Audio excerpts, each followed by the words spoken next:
Bonjour, bonsoir tout le monde, j'espère que vous allez tous et toutes très bien, alors que se profilent devant nous les fêtes d'Halloween.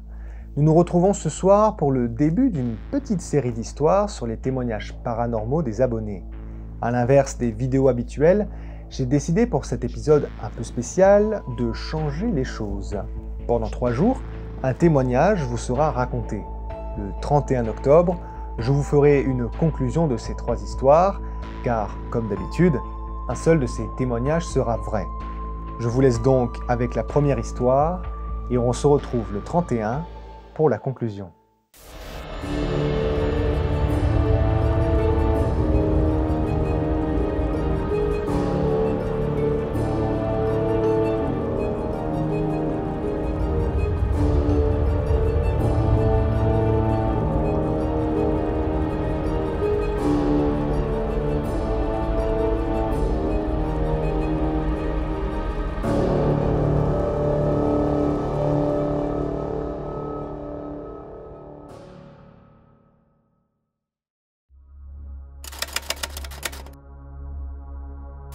Voici donc la première histoire des témoignages paranormaux de mes abonnés.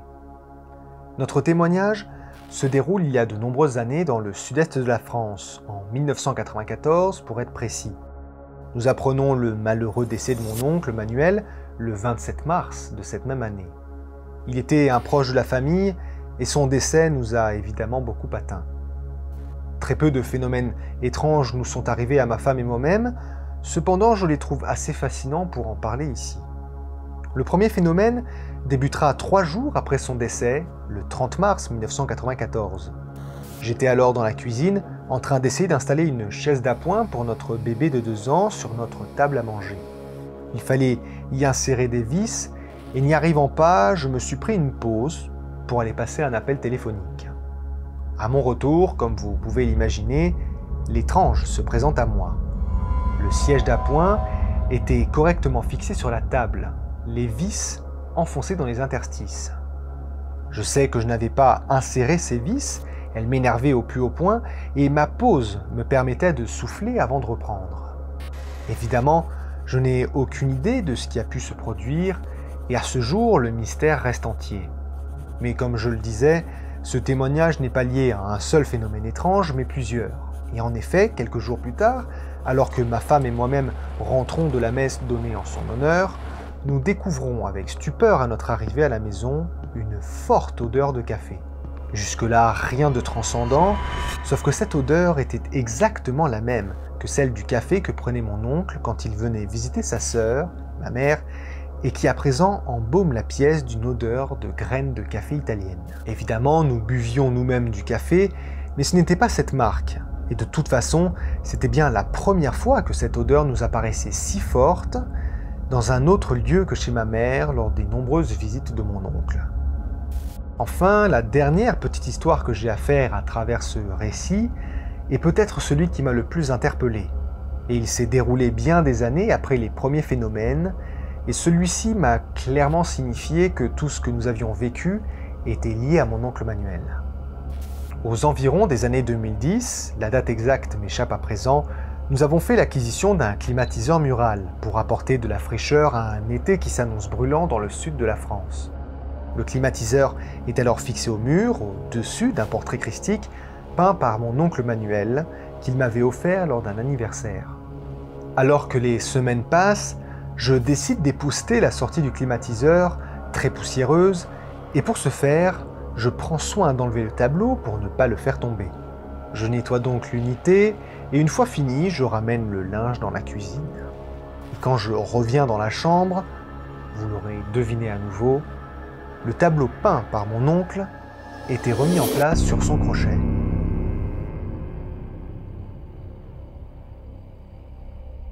Voilà donc pour mon témoignage, il ne tient qu'à toi de le publier.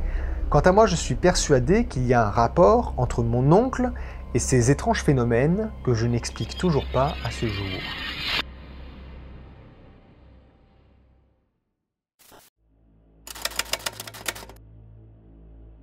Salut à toi et merci de donner l'opportunité aux personnes de proposer leurs aventures étranges avec le paranormal. Pour mon témoignage, je suppose qu'il y a un raisonnement logique. Je suis moi-même assez terre à terre avec les fantômes et autres, je n'y crois pas vraiment, mais malgré tout, j'aime me dire que l'homme ne connaît pas tout de l'univers et de ses lois physiques, et que donc, potentiellement, ce qui se passe après la mort et ses interactions avec notre monde soit tout à fait possible. Quoi qu'il en soit, cette histoire se déroule chez moi, au nord de Lyon, dans une petite ville qui s'appelle Villefranche-sur-Saône. J'avais 15 ans environ lorsque les phénomènes se sont présentés à moi. J'habitais alors chez mes parents et ma chambre se situait à l'étage. Il n'y avait d'ailleurs que ma chambre et la salle de bain là-haut, mes parents, eux, dormant juste en dessous, au rez-de-chaussée. Comme je disais plus tôt, je n'ai jamais été croyant du paranormal, même si j'adorais, et j'adore toujours, les films et les histoires d'horreur et de fantômes. Je pense que tes spectateurs et toi-même ont déjà vu un film d'horreur, et du coup ont peut-être déjà ressenti le sentiment de présence, de se sentir observé par des masses informes et sombres la nuit après un bon film angoissant. Imaginez-vous que cette sensation, je l'ai eue pendant de nombreuses nuits, alors que je n'avais pas vu un seul film d'horreur à ce moment-là. Je n'ai pas de suite compris pourquoi cette sensation était apparue soudainement, et le seul lien que j'ai pu y faire depuis est que mon grand-père, que je n'avais pas beaucoup vu dans ma vie, il était plutôt distant avec ma mère, était décédé quelques semaines auparavant. Je ne me rappelle pas avoir spécialement pensé à lui après sa mort, et donc le lien avec cette sensation ne m'a jamais sauté aux yeux. Mais pour en revenir à ce sentiment, il était vraiment étrange, parce qu'il semblait, et je m'en souviens encore de cette sensation, que j'étais enfermé dans une sorte de sarcophage, comme blotti dans un nuage épais et sombre, duquel je peinais à respirer correctement le soir, quand la nuit faisait disparaître les traits nets des meubles de ma chambre. Certains soirs, j'avais même l'impression de me sentir observé de côté, sans jamais sentir une présence réellement s'approcher de moi. C'était comme si quelqu'un était posté dans le coin d'une pièce, sur une chaise, et qu'il me regardait sans rien dire. C'est tout ce que j'avais à dire sur le sujet. Les phénomènes se sont estompés au bout de quelques jours, et évidemment, j'en avais parlé à mes parents, mais cartésiens comme ils sont, ils ne m'ont jamais cru.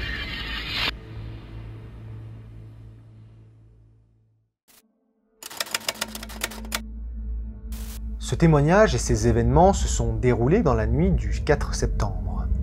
Pour donner un peu de contexte, j'ai vécu pendant l'été 2016 chez ma grand-mère, alors que mon grand-père est hospitalisé suite à un AVC, afin de l'aider dans ses tâches quotidiennes, l'amener aux courses, ainsi que de lui procurer un soutien moral. On va voir régulièrement mon grand-père et je lui apporte des soins en le rasant, coiffant et parfumant pour lui donner belle mine malgré sa situation difficile. Malheureusement, il nous quitte le 31 août 2016. Son enterrement est alors prévu quelques jours plus tard, le 5 septembre. Vous l'avez tous bien compris, ce que j'ai vécu s'est passé la veille de son enterrement. Ce jour-là, je suis chez ma grand-mère, ne souhaitant pas la laisser seule, et ma cousine qui n'habite pas notre région nous rejoint pour assister à nos côtés à cet événement difficile. Ma grand-mère l'héberge donc pour la nuit, et nous avons toutes deux dormi dans la chambre d'amis. Le repas du soir se passe, et nous veillons jusqu'aux alentours de minuit, devant la télé dans une ambiance, vous pouvez l'imaginer, terne et morose. On finit par se mettre au lit, moi dans un lit une place, ma cousine sur des matelas de fortune. Alors que je commence à trouver le sommeil, bien après tout le monde, quelque chose me réveille. Habitant la province, il n'est pas rare d'entendre les chiens des voisins se mettre à aboyer de concert, cependant ce ne sont pas les aboiements nocturnes qui m'ont réveillé. Il faut savoir que ma grand-mère possède un porche devant chez elle, duquel y sont entreposées des plantes, décorations, et parmi celles-ci, une sculpture d'oiseau qui a la particularité de siffler quand on passe devant. Vous l'avez compris, le quasi-silence de la nuit se voit entrecoupé par des sifflements de cet oiseau mécanique. Prise de panique, je réveille ma cousine pour lui dire « Est-ce que tu entends les oiseaux ?» Oui, dors. Les yeux exorbités, je comprends sans peine que ma cousine, endormie, fait fi de cet étrange phénomène. Avant de dévoiler la suite, il faut savoir que ma grand-mère fait dormir tous ses chats dans la cuisine, porte fermée. Parmi ceux-ci, un chat en particulier était très attaché à mon grand-père. Je reconnaîtrais son miaulement entre mille. Et bien voilà que soudainement, après les aboiements des chiens et le piaillement de l'oiseau mécanique, ce chat, d'ordinaire si calme, se met à miauler et gratter comme une furie sur la porte de la cuisine. Ce qui s'apparenterait à un climax intervient juste après, alors que se dévoile dans l'obscurité de ma chambre une odeur que je connais trop bien et qui envahit la pièce en une fraction de seconde. Cette odeur appartenait à l'eau de Cologne que portait mon grand-père lors de mes visites à l'hôpital. De cette expérience traumatisante, j'ai essayé d'en garder le maximum pour moi, ne voulant pas alerter ma famille proche. Le parfum m'a terriblement marqué car aucune de nous trois ne possède un tel flacon et aucune eau de Cologne se trouvait dans la maison. Mon ami, à qui j'ai dévoilé cette histoire, me dira que c'était mon grand-père qui était présent ce soir-là. Je ne sais que penser de tout ça, et c'est à vous d'en faire votre interprétation personnelle.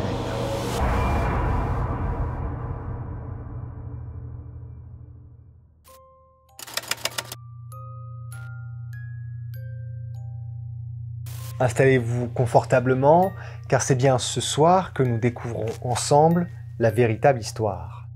Vous retrouverez par ailleurs dès demain l'épisode dans sa totalité, dans un format Veritas Obscura classique, si vous souhaitez réécouter les histoires d'une seule traite. L'intérêt de ce découpage était, pour une fois, de vous proposer pendant 3 soirs de petites histoires issues de témoignages ou de faux sur le thème du paranormal pour coller avec l'ambiance d'Halloween. Bref, avant de passer à la conclusion, j'aimerais vous rappeler de vous abonner si ce n'est pas encore fait, de laisser un commentaire ainsi qu'un petit like. N'oubliez pas que mon Tipeee est ouvert et celles et ceux qui souhaiteraient soutenir la chaîne peuvent le faire en allant sur le site. Passons donc à la conclusion. Quel était donc le véritable témoignage? Eh bien, je vais vous surprendre pour la première fois, mais il n'y avait pas un, mais 2 véritables témoignages.